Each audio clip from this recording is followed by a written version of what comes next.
In the American car world, we clearly love horsepower, and even though you can go buy a used Hellcat with 700 for a little over 50 grand, it's easy to want more. More! Jesus Christ, Aaron, fine! Alright. More! Ah! And even if you don't have the money to get that much power, it's always cool to see the craziest stuff on the road. So today, I've got the 7 wildest American muscle car variants out there. Let's get into it.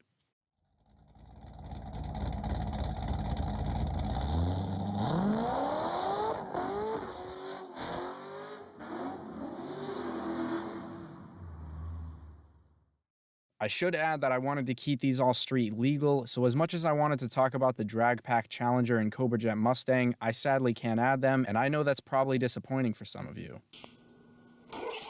But other than that, I was really just looking for some of the most powerful, craziest looking American machines that have been sold by performance companies. With that being said, number 1 is the Galpine Rocket Mustang. I feel like if James Bond was going to drive a modern Mustang, it'd be one of these. The outside's so refined and clean, and it makes sense that it would be because it was co-designed by Henrik Fisker. If you've got no idea who that is, and after hearing me say that, you're like, okay. He's the guy who designed the DB9, V8 Vantage, VLF Force 1, and the Fisker Karma, which didn't sell great, but pretty much everyone agreed it looked fantastic. Fair enough. Yeah, I mean, fair enough. I'm a little lost, but fair enough. That's the tat. Fair enough. Fair enough. Fair enough. Yeah, there you go. Fair enough. These are powered by 5-liter Coyote V8s, but they got a Whipple slapped on, so they make 725 horsepower and 700 pound-feet of torque. The carbon fiber body brought the weight down to around 3,500 pounds, and they've got 325 tires in the back. The downside to these, and I admit it's kind of the same case with all the other cars on the list, they were a little on the expensive side, costing around 100 grand. Whoa, what? If I had to spend anywhere near that much money on a Mustang, though, I'd take the 2018 to 2020 Shelby Super Snake, no question. I'd say the looks of this thing fit in with the meanest American cars in general, but it's especially one of the best ones for any Mustang. At about 135 grand, these aren't too much more expensive than the Rocket, but they're still crazy expensive for a Mustang. To buy one of these, you'd have to be a die-hard Shelby enthusiast and either have some serious amounts of cash or be prepared to blow your kids' college funds. Did you do it? Yes. What did it cost? Everything.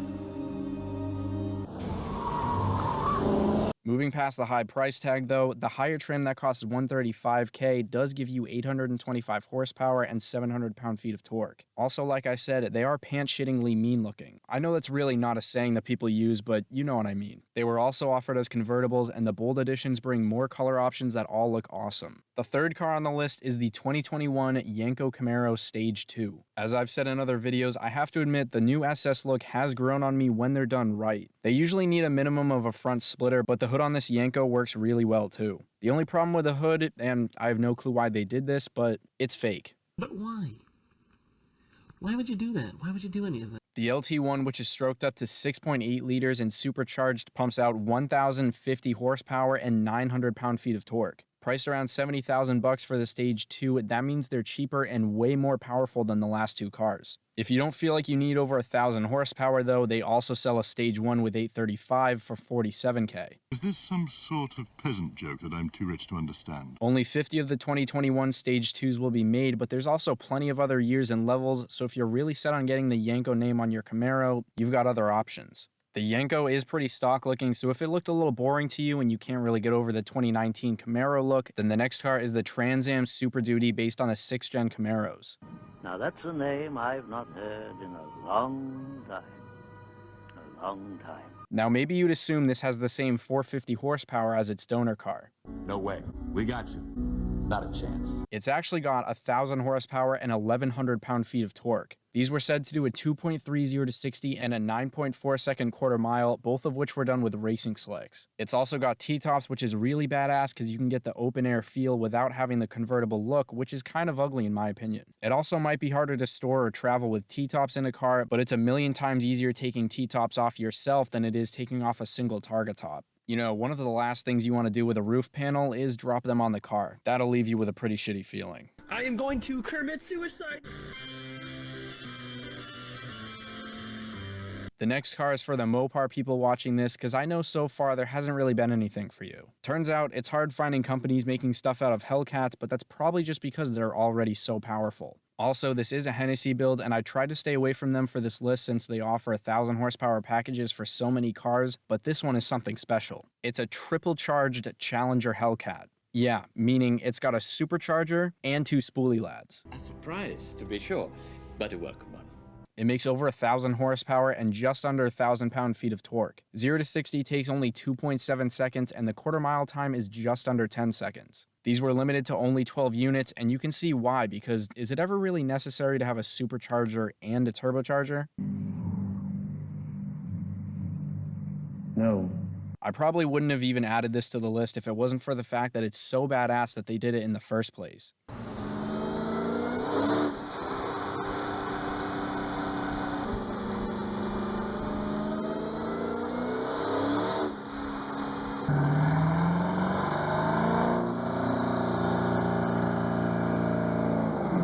And these are actually about tied for the cheapest build on the list at around $100,000 for the cost of the car and performance work. Also, I couldn't find anything about these blowing up, so props to them, because last time most of us saw a car with a supercharger and turbos, it was probably on Top Gear, and let's just say, it didn't go too well. Now, because this next one happens to be my least favorite one here, and I wanted to save the most powerful car for last, the second to last car is the Mustang GTTS. Built by a company called 0 to 60 Designs, the looks are inspired by the Ford GT. They offer an unboosted version called the GTT that costs around $125K, but the boosted GTTS comes with a ProCharger Stage 2 supercharger to make around 800 horsepower. This is probably my least favorite because I'm not really a fan of the looks, and it's hard to justify the prices for any of these, but especially this one for me. On AmericanMuscle.com, no, this video is not sponsored by them, but if they want to sponsor me at all, that'd be pretty freaking cool. You can find a Stage 2 ProCharger kit for a little over $8 grand. You can also easily find a 2018 or newer Mustang GT with less than 20,000 miles for 40 grand or less, but for this, we'll say 40 as a safe estimate. So with the 40 grand for the car, 8 for the ProCharger kit, 2,000 as a higher estimate for the install, and an extra 20 grand for a complete appearance transformation and whatever other mods you would want, let me do the math on that real quick.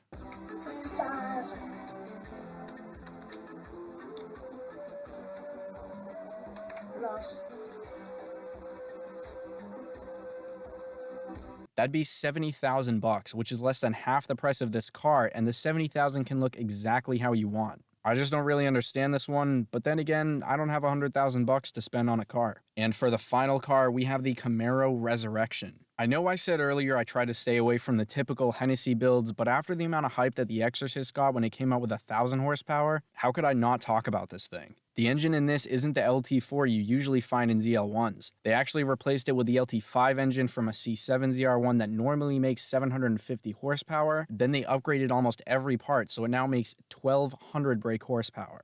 Oh, okay, goddamn. They claim it can do a 2.30 to 60 and a 9.3 quarter mile time. Basically, going full throttle in this thing would be like... The downside, supposedly they only plan on making 24 of them, and including the cost of the donor ZL1, they're each going to cost $200,000. Yeah, even though this is way more powerful than the other ones, it also kind of wipes the floor with the other prices too. For the list, I also looked into a company called Callaway because of the famous 900 horsepower C4 Corvette they made in the 80s that went 231 miles an hour, but then I realized that this bullshit is some of their work too, so there goes anything good that I had to say about them. Let me know in the comments what you guys think of these. For a couple of them, I can sort of understand the price because there's some collectability and credit behind the names, but I don't understand how you could justify paying over $100,000 for any of them. I'd much rather buy myself a car, throw a Whipple or a centrifugal supercharger on it along with a new cam, and then do whatever appearance mods I want to make it look exactly how I want for way less money. Even if I felt like spending a lot of money on a car for whatever reason and was looking for something over 100 grand, I'd take a C7 ZR1 over these any day. For anyone who's new to the channel, I upload American car news and content like this every week. If there's something you want to see or a question you have, leave a comment below or add me on Instagram and send me a DM through there. As always, thank you all so much for watching. I appreciate every single one of you guys. I'll see you all next week. Have a great day.